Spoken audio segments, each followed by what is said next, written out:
बिस्मिल्लाहिर्रहमानिर्रहीम। अस्सलामु अलैकुम वरहमतुल्लाहि वबरकातुह। रमज़ान मुबारक की आमद है। चंद दिन से तबीयत सही नहीं है, इसलिए आप हज़रात से मुखातब नहीं हो रहा हूँ।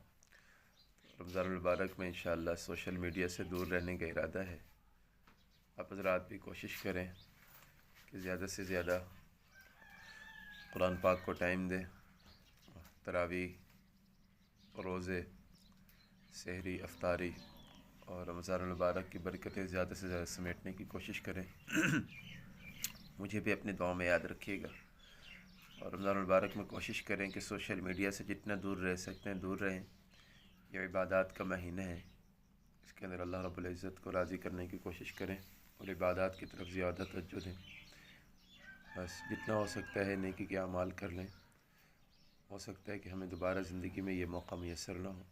मुझे अपने दुआ में याद